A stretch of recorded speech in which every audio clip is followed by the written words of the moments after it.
Fala pessoal, sejam bem-vindos a mais uma aula para o nosso curso da certificação CPA10. Eu sou o Prof. Fernando Arte e estou vindo lembrar vocês de que quem quiser ter acesso ao curso completo, com todos os slides que eu venho utilizando nas aulas, com a apostila completa, com um banco com mais de 600 questões comentadas e também materiais de resumo direcionados para a revisão, cliquem no primeiro link na descrição ou então nos comentários fixados para que vocês tenham acesso a esse curso completo. No mais, não esqueçam de deixar o like, se inscrever aqui no canal e bora para mais uma aula. Bom, a gente precisa entender também o conceito de prazo médio e vencimento de carteiras de investimento.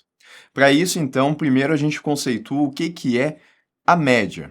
A média é o valor obtido ao somar um conjunto de números e dividir o resultado pelo número de elementos que estão presentes nesse conjunto. Então, por exemplo, se eu quero calcular a média do número 2 e do número 8, isso significa que eu tenho um conjunto de dois números. Eu vou somar todos os números que estão nesse conjunto, o 2 e o 8, e eu vou dividir pelo número de elementos nesse conjunto. Eu tenho dois elementos, tá? Então, 2 mais 8 dividido por 2, a média entre 2 e 8 é 5. E embora a média ela seja uma medida estatística importante, nem sempre ela é a mais adequada, especialmente quando possuímos pesos diferentes para cada variável. Aí é melhor a gente utilizar a média ponderada. Ela traz um resultado melhor para nós porque ela considera esses pesos diferentes. Então vamos ver. A média ponderada é um valor calculado a partir da multiplicação de cada elemento de um conjunto por um peso específico associado a ele. Somando esses produtos e dividindo pelo somatório dos pesos.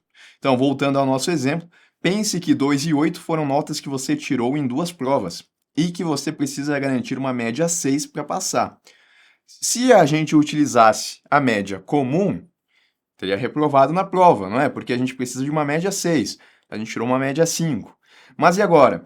E se a primeira prova, aquela que a gente teve nota 2, ela tivesse um peso de 30% para a nota final, enquanto que a prova 2 ela tivesse um peso de 70%. Olha só, eu estou colocando pesos diferentes para cada uma das notas. E isso a gente consegue calcular através da média ponderada, tá? Então, é aquela ideia, a gente vai multiplicar cada elemento por o seu peso, aí eu posso multiplicar aqui por 30%, né? Colocar 0,30, porque, lembrando, sempre, 30% é 30 dividido por 100, isso dá 0,3. Fica mais fácil de fazer os cálculos assim. Então, 2 vezes o seu peso, 8 vezes o seu peso, 70%, 0,70. Aí, eu faço esse cálculo e eu tenho que a minha nota, a média ponderada da minha nota, ela vai ser 6,20. Eu precisava de 6 para passar. Nessa segunda situação aqui, considerando que a prova 2 ela valia 70%, eu ainda assim consigo passar, né? Porque eu fui bem naquela que tinha um peso maior. E daí na que não tinha um peso tão grande, eu acabei indo um pouco mais ruim. Então, diferença de média é que eu não considero, ou melhor, né? Eu não tenho pesos diferentes para fazer esse cálculo. Agora, na média ponderada, eu tenho pesos diferentes e quando eu for fazer o cálculo dela, eu tenho que considerar esses pesos aqui. E aí agora a gente vai associar esses dois conceitos aqui com os investimentos. Normalmente, os investidores, eles diversificam os seus recursos em diferentes investimentos.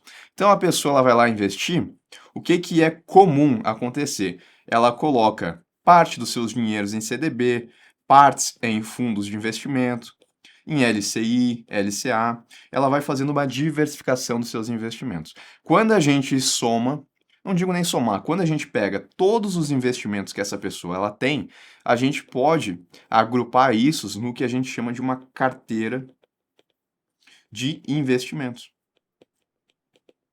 Dentro da carteira de investimentos dessa pessoa aqui, eu tenho todos os ativos em quais ela investiu. E aí, por exemplo, se for interessante, eu posso calcular qual que foi a média de retorno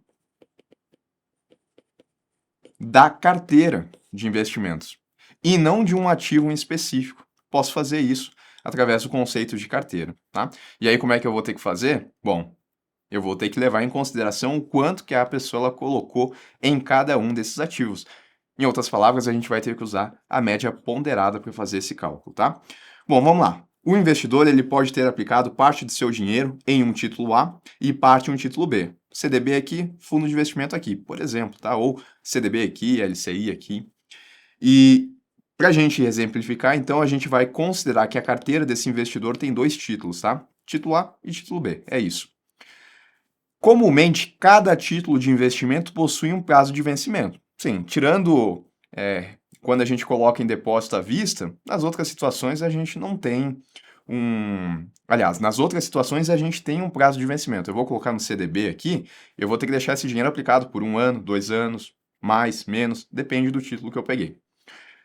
O tempo pelo qual o dinheiro fica aplicado, então, é esse conceito de vencimento, ao final do qual será feito o pagamento do principal, o que foi investido, mais os juros que acumularam durante o período. Para continuar com o nosso exemplo, então, o título A ele tem um prazo de vencimento de 2 anos, enquanto que o título B ele tem um prazo de vencimento de 8 anos. Se eu quisesse calcular, por exemplo, o prazo médio dessa carteira, ou seja, quanto tempo que o investidor ele vai ter que esperar para receber o seu valor de volta, valor principal mais os juros, eu posso calcular aqui utilizando, né, a média para saber então quanto tempo. Se eu for pegar aqui 2 anos mais 8 anos, eu vou ter que a média para ele receber é de 5 anos. Percebam que eu não estou considerando aqui o quanto que ele colocou de recursos em cada título. Eu só estou olhando o prazo de vencimento. E esse cálculo, embora ele seja simples, pode não refletir o verdadeiro prazo médio da carteira, pois o investidor ele pode ter aplicado quantias diferentes em cada investimento. A gente vai colocar então quantias diferentes, eu começo a utilizar aqui o conceito de média ponderada. Sim, mais precisamente, vamos supor que o investidor possuía 10 mil reais e aplicou 30% no investimento A e os outros 70% no investimento B. Percebam que a gente está utilizando os mesmos números aqui que a gente utilizou para calcular a nota na prova. E falar então que a média para receber 5 anos seria o mais esperado, a média para receber de volta os valores seria 5 anos, seria o mais correto? Não, né? Porque percebam que ele colocou mais recursos, ele colocou 70% do dinheiro dele naquele prazo de vencimento de 8 anos. Então, o prazo para ele receber de volta o dinheiro dele não vai ser 5 anos. E daí, como é que a gente faz para saber, então, de uma maneira mais precisa? A gente pode utilizar da média ponderada para chegar nesse resultado.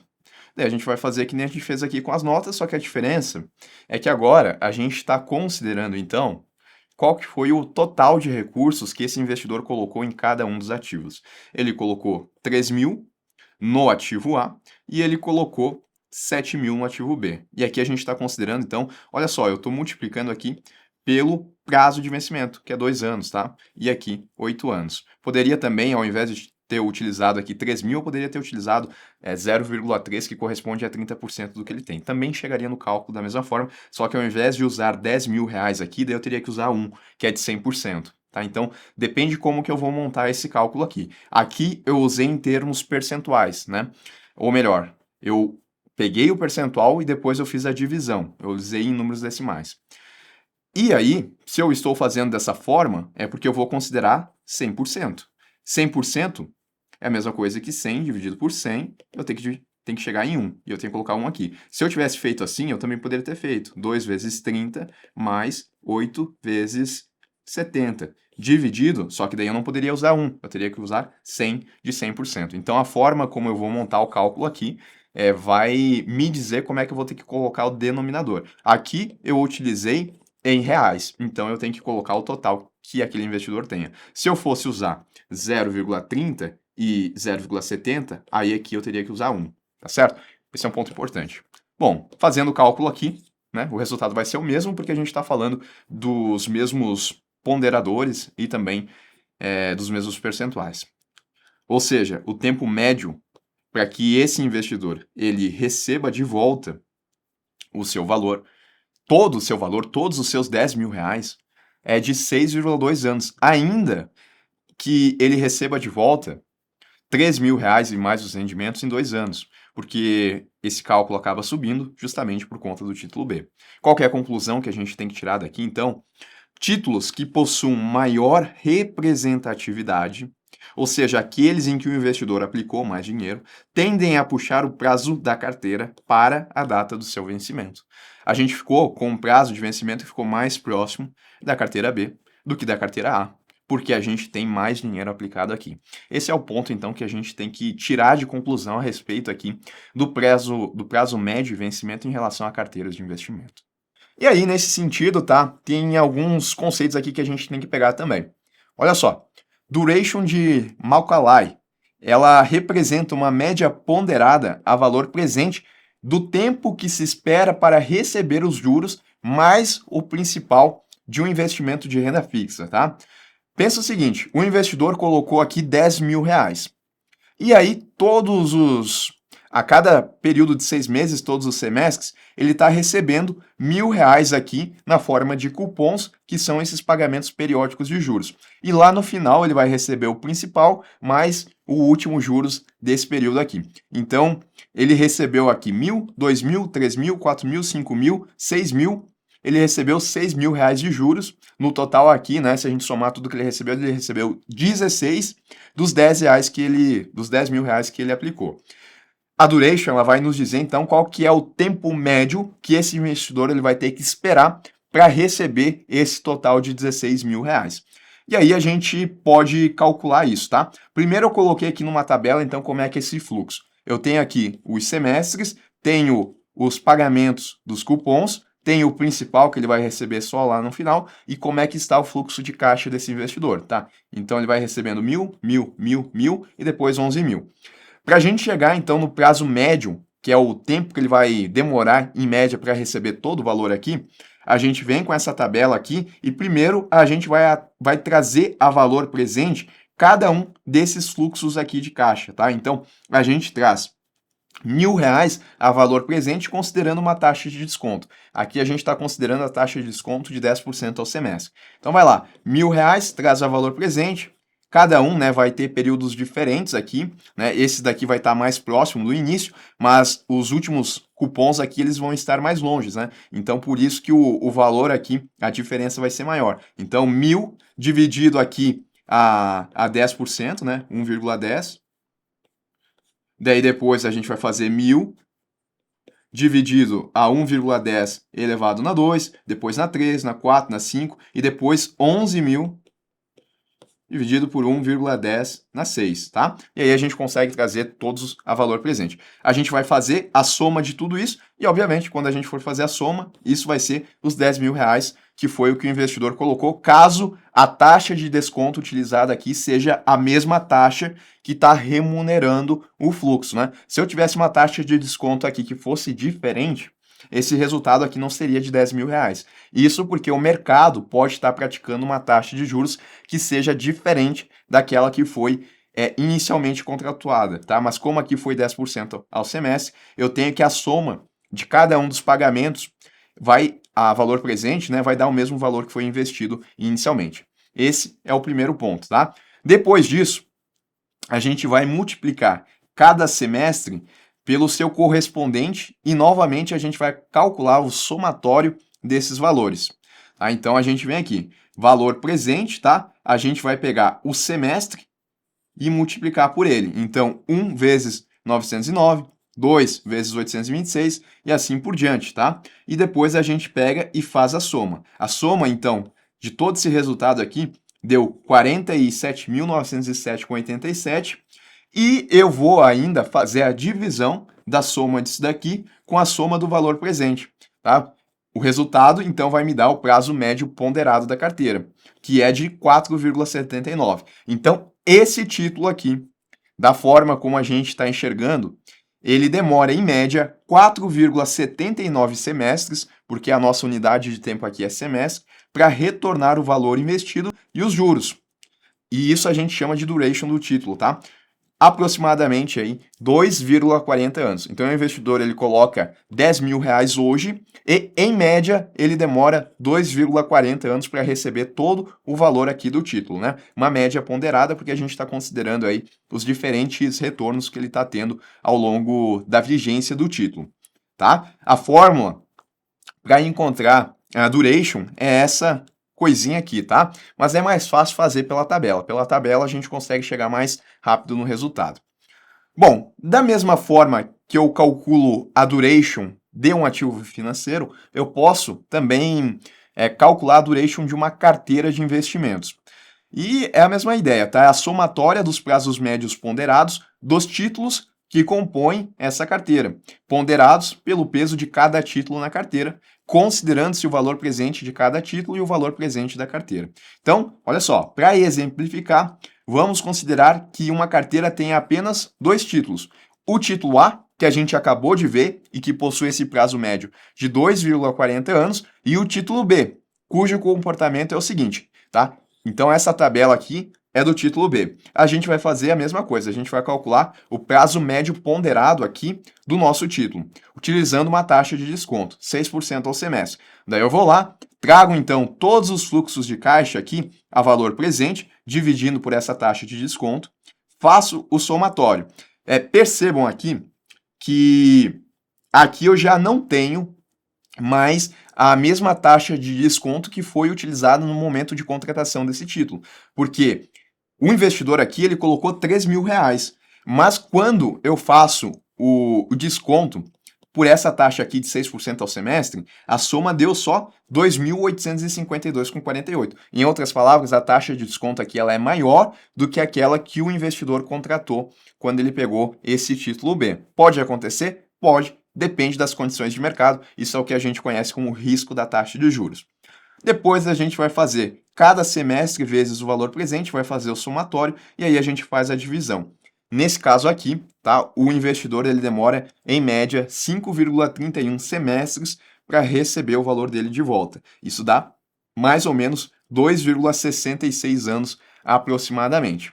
E aí a gente tem condições de calcular aqui o prazo médio ponderado da carteira. A gente vai colocar, então, o valor nominal de cada uma dos valores aqui investidos, né? R$ 10.000 para o título A, R$ 3.000 para o título B. O valor presente desses títulos aqui, R$ 10.000 para o título A, porque a gente usou a mesma taxa de desconto que foi utilizada no momento da contratação, R$ 2.852,48 para a carteira B, porque a gente utilizou uma taxa de desconto maior do que aquela que foi contratada, resultando em um valor presente menor do que o que foi investido inicialmente. O peso de cada um dos títulos em relação à carteira, a carteira ela tem um valor de 13.000, que é a soma, né, desses dois títulos, e o peso, então, do título A, ele dá 78% e do B, ele dá 22%. O prazo médio ponderado de cada um dos títulos, agora em anos, tá? 2,40 anos para o título A, 2,66 para o título B, e a gente vai multiplicar o peso, que é a proporção aqui da carteira, vezes o prazo médio ponderado, tá? Então, fazendo essa conta, a gente vai ter aqui qual que é o prazo médio ponderado da carteira, que é uma média ponderada entre o tempo de recebimento médio de cada um dos títulos. Dá 2,46 anos, obviamente que aqui, né, aquele que puxou mais perto para si o prazo médio ponderado da carteira é onde o investidor ele tem maior representatividade, né? Então aqui, como o título A ele representa 78% do que o investidor tem na carteira e o prazo médio foi aqui de 2,40, então o prazo médio da carteira vai ser mais próximo dele. Conclusões então que a gente tira em relação a isso. O prazo médio ponderado de um título só faz sentido de ser calculado se esse pagar cupons. Se os juros forem pagos apenas no final, o prazo médio ponderado será o mesmo que o próprio vencimento do título. Sim, né? Se eu tiver um ativo onde eu coloco R$ 10.000 e ele vai me pagar R$ 16.000 só daqui 6 semestres, qual que é o prazo médio ponderado de recebimento? É 6 meses. Eu vou ter que esperar 6 meses para receber. Esse vai ser o prazo, então, que eu vou ter que esperar para receber. Agora, se ele tem cupons aqui, eu já começo a receber antes. E aí o meu prazo médio para recebimento do total, ele vai ser menos do que o vencimento do título. Nas duas situações aqui, eu tinha um vencimento de 3 anos, né? Que são 6 semestres. Para o título A, o meu prazo médio foi de 2,40. Para o título B, 2,66. Isso porque eles têm cupons que são pagos de maneira periódica. Tá? Mas se ele não tiver cupom, se ele for um título zero cupom, o prazo médio ponderado da carteira vai ser necessariamente o vencimento da aplicação. O prazo médio ponderado em títulos que pagam cupons vai ser menor que o prazo de vencimento. Quanto maior o prazo final de vencimento de um título, maior vai ser o prazo médio ponderado do título, né? Porque está se alongando. Quanto maior a taxa de juros do título, menor será o seu prazo médio ponderado. Isso porque se a taxa de juros ela é maior, o investidor já está recebendo antes mais juros, né? Então, o prazo médio vai ser menor porque ele está recebendo antes. Quanto maior a frequência de pagamento dos cupons, menor também é o prazo médio ponderado do título, né? Se ao invés de eu ter aqui semestres para o pagamento dos cupons eu tivesse cupons mensais, o investidor estaria recebendo antes ainda. O prazo médio ponderado de uma carteira de investimentos é mais próximo do PMP do título com maior representatividade da carteira. Foi o que aconteceu aqui. O prazo médio ponderado de uma carteira é uma importante medida de gerenciamento de risco. Assim, quanto maior o prazo médio dos ativos, maior vai ser o risco da carteira, porque o investidor ele está demorando mais para receber, então o risco aqui vai ser maior.